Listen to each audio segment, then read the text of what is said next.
अस्सलामुअलैकुम। ICPHS channel में आप सबको थायराइड सेडिमेंटेशन रेट का आज पार्ट 2 करवाऊंगी। पार्ट 1 ESR की डेफिनेशन करवाई थी, ESR में कौन सा कोआगुलेंट यूज़ हो सकता है, इसके अलावा ESR का मतलब क्या होता है, वर्ड्स मीनिंग क्या होते हैं इनके, साथ में नॉर्मल वैल्यूज़ बताई थी। नॉर्मल वैल्यूज़ जो थी वो डिफरेंट साइंटिस्ट के अकॉर्डिंग थी, जिसमें से वेस्टरग्रेन और विंट्रोप मेथड्स बताए गए थे। और इन वैल्यूज़ को आप as a standard values use करते हैं ESR को चेक करने के लिए। आया कि ESR जो है वो इन वैल्यूज़ से मैच करती है तो नॉर्मल है, या इन वैल्यूज़ से कम या ज़्यादा है तो इसकी वजह से आपका बॉडी के अंदर कोई भी इन्फ्लेमेशन या इन्फेक्शन हो चुका है। आज मैं आपको पार्ट 2 में उन फैक्टर्स के बारे में बताऊंगी जिन फैक्टर्स की वजह से जो है ESR इंक्रीज़ या डिक्रीज़ हो सकती है। तो स्टूडेंट्स सबसे पहले वो वाले फैक्टर्स करेंगे जिसमें बताया जाएगा कि ESR इन फैक्टर्स की वजह से इंक्रीज़ हो जाएगी। तो हेडिंग आ जाती है factor affecting ESR। Same page है जो आपने प्रीवियस लेक्चर में पढ़ा था, उसी पेज के जो है वो फर्दर हम पॉइंट्स करेंगे, फर्दर हेडिंग्स भी कह सकते हैं। सबसे पहले है size and shape of RBCs। तो RBCs क्या, यहाँ पे साइज़ और शेप की बात की गई है। तो RBCs जो है इनका साइज़ प्रीवियस लेक्चर्स में बताया हुआ है, जहाँ पे RBCs का टॉपिक आता है ब्लड में, और उसमें बताया हुआ है कि RBCs का प्रॉपर साइज़ है और RBCs की बाइकनकेव शेप होती है।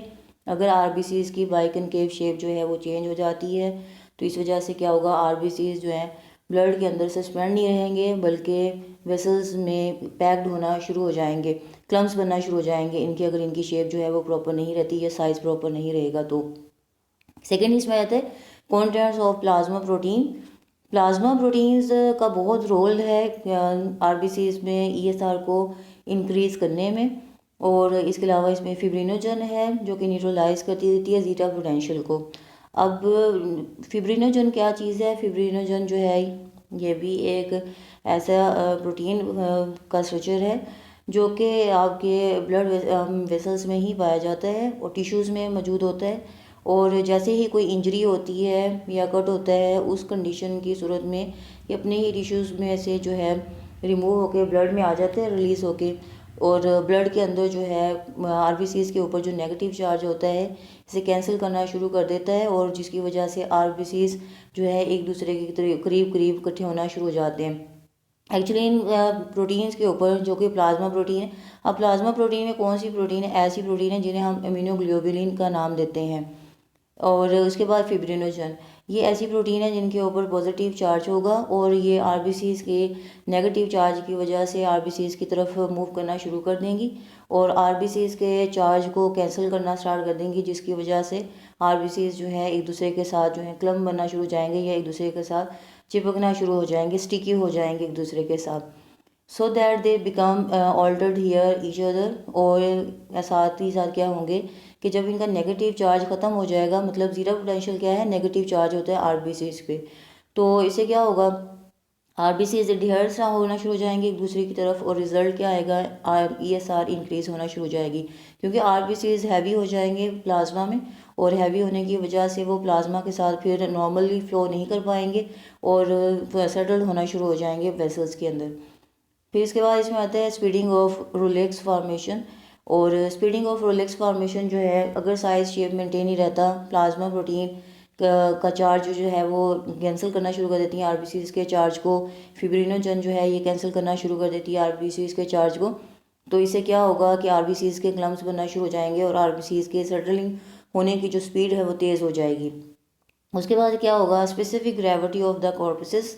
और इसके अलावा क्या होगा कि RBCs की जो ग्रेविटी है सेटल्ड होने की, वो उससे क्या होगा कि जब RBCs के क्लम्स बनना शुरू हो जाएंगे तो RBCs हैवी हो जाएंगे, और आपको पता है कि जैसे ही जो भी चीज़ जाती है और अपवर्ड मूवमेंट में जाती है तो वो फॉल भी करती है और डाउनवर्ड मूवमेंट में आ जाती है। जब RBCs भी इसी तरह से हैवी हो जाएंगे, इनके क्लम्स बन जाएंगे, तो इनका वेट जो है वो हैवी हो जाएगा और ये फॉल करना शुरू कर जाएंगे ब्लड वेसल्स में, मतलब ब्लड वेसल्स में सेटल होना शुरू हो जाएंगे। फिर इसके बाद आते हैं कॉन्सेंट्रेशन ऑफ कोलेस्ट्रॉल। कोलेस्ट्रॉल की कॉन्सेंट्रेशन इंक्रीज़ होने से क्या होगा कि ब्लड वेसल्स में कोलेस्ट्रॉल जो है सेटल, कोलेस्ट्रॉल इकट्ठा होना शुरू हो जाएगा, स्टोर होना शुरू हो जाएगा, जिसकी वजह से ब्लड वेसल्स के अंदर प्लेक्स बन जाएंगे कोलेस्ट्रॉल के। और जब ये जमा हो जाएगा ब्लड वेसल्स में जो है इरिटेशन कॉज करेगा और ब्लड वेसल्स में इन्फ्लेमेशन स्टार्ट हो जाएगी। और उसमें भी क्या होगा, जब इन्फ्लेमेशन स्टार्ट हो जाएगी तो ब्लड वेसल्स के अंदर जो है इंजरी स्टार्ट हो जाएगी, ब्लड वेसल्स की रप्चरिंग स्टार्ट हो जाएगी, जिसकी वजह से वहाँ से प्रोटीन रिलीज होंगी और इस तरह से क्या होगा कि आरबीसीज के ऊपर फिर से कैंसिल हो जाएगा चार्ज और आरबीसीज के क्लम्स बनना शुरू हो जाएंगे। टेम्परेचर है, if the temperature is above 20 degree C ESR will be increased. अब रूम टेम्परेचर पे ESR जो होती है, जैसे जैसे रूम टेम्परेचर इंक्रीज़ होता जाता है ESR इंक्रीज़ होना शुरू हो जाती है। और रूम टेम्परेचर जो होता है वो मोस्टली रेंज में होता है 20 डिग्री सी से 25 डिग्री सी के दरमियान में। और जैसे ही रूम टेम्परेचर इंक्रीज़ होता है तो ESR में भी इंक्रीज़ आना शुरू हो जाता है कि इससे क्या होगा कि आरबीसीज की वजह से टेम्परेचर इंक्रीज़ होने से ब्लड का जो विस्कोसिटी लेवल होता है वो डाउन होना शुरू हो जाता है, खून पतला होना शुरू हो जाता है, जिसकी वजह से आरबीसीज हैवी हो जाते हैं और उसकी वजह से वो प्लाज्मा के साथ नॉर्मली फ्लो नहीं कर पाते।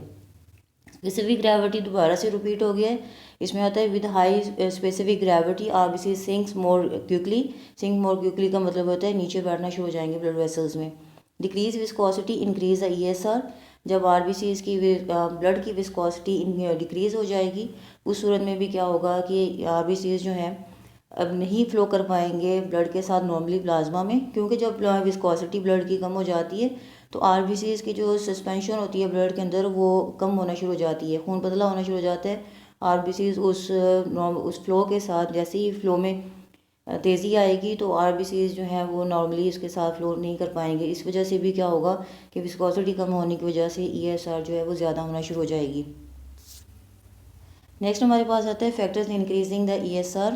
अब इसमें भी क्या चीज़ आती है, इंक्रीज ऑक्सीजन कॉन्सेंट्रेशन। अब इंक्रीज़ अगर हो जाती है ऑक्सीजन की कॉन्सेंट्रेशन तो इससे भी क्या होगा कि आरबीसीज में जो है चेंज आएगा। ऑक्सीजन कॉन्सेंट्रेशन कैसे इंक्रीज़ हो सकती है कि ऑक्सीजन जो है, ऑक्सीजन के जो फ्री रेडिकल्स होंगे वो सेल के इनसाइड या सेल की आउटसाइड जो है सेल की मेटाबॉलिक प्रोसेस को चेंज करेंगे, जिसकी वजह से आरबीसीज के ऊपर बैड इफ़ेक्ट्स आएंगे और आरबीसीज अपना जो नेचुरल शेप है या साइज़ है वो मेंटेन नहीं रख सकेंगे।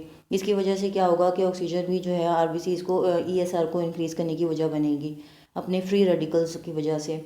इंक्रीज़ इन कोलेस्ट्रॉल, ये रिपीट हो चुका है कि कोलेस्ट्रॉल जब ब्लड वेसल्स में जमा होना शुरू होगा तो ब्लड वेसल्स में इन्फ्लेमेशन होगी, इंजरी हो जाएगी और प्रोटीन रिलीज़ होना शुरू हो जाएंगी ब्लड में, जिसकी वजह से आरबीसीज का चार्ज जो है वो कैंसिल हो जाएगा। Increase in alpha globulin.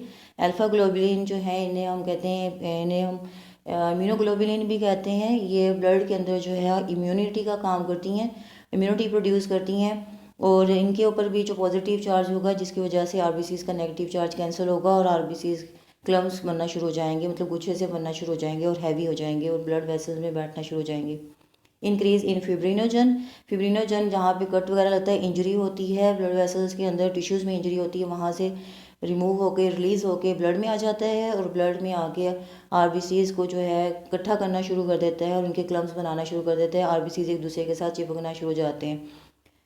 Temperature above 20 degree सी, ये भी प्रीवियस में हुआ है जहाँ पे फैक्टर्स अफेक्ट कर सकते हैं ESR को वहाँ पे, और यहाँ इन फैक्टर्स में बताया गया है कि ESR इंक्रीज़ कैसे होती है। तो ये पॉइंट्स फिर से रिपीट हुए हैं, तो आपने जो है इन दोनों पैराग्राफ में से वहाँ से फैक्टर अफेक्टिंग ESR से भी कर सकते हैं और फैक्टिंग इंक्रीजिंग द ESR, इन दोनों में से आपके पास चॉइस है कि जो भी पॉइंट्स रिपीट हो रहे हैं दोनों टॉपिक्स में से या दोनों हेडिंग में से आप उनको एक ही टाइम में लिखेंगे, डबल टाइम लिखने की ज़रूरत नहीं है।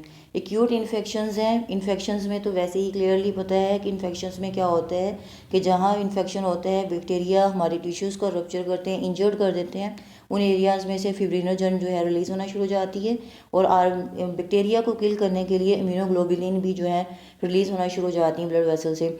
जैसे ही इम्यूनोग्लोबुलिन और फिब्रिनोजन का लेवल इंक्रीज़ होना शुरू होता है ब्लड में तो ये आरबीसीज के चार्ज को कैंसिल कर देती हैं और आरबीसीज इकट्ठे होना शुरू हो जाते हैं। इनक्यूट आगे है इसमें in acute infections proteins enter the plasma from the site of the infection. इसमें थोड़ी सी उन्होंने एक्सप्लेनेशन कह लें या डिटेल कह लें बताई हुई है कि इन्फेक्शन की कंडीशन में प्रोटीन क्या होंगी कि उन एरिया से जहाँ पे इन्फेक्शन कॉज हुआ होगा वहाँ से प्लाज्मा में एंटर हो जाएंगी और इस तरह से आरबीसीज के चार्ज को कैंसिल करना शुरू कर देंगे और आरबीसीज सेटल्ड होना शुरू हो जाएंगे। तो स्टूडेंट्स ये तो था लेक्चर जिसमें बताया गया था कि ये सर जो है वो कैसे इंक्रीज़ होती है। इसका एक नेक्स्ट लेक्चर आपका थर्ड लेक्चर होगा, उसमें आपका टॉपिक ये कंप्लीट भी हो जाएगा और उसमें ये भी बताया जाएगा कि ईएसआर जो है वो डिक्रीज़ किन कंडीशंस में हो सकती है और ईएसआर को जो है हम क्लिनिकली किन पर्पसेस के लिए यूज़ कर सकते हैं। तो ये सारा टॉपिक जो है वो मैं आपको थर्ड लेक्चर में करवाऊँगी इंशाल्लाह। तब तक के लिए अल्लाह हाफिज़, थैंक यू।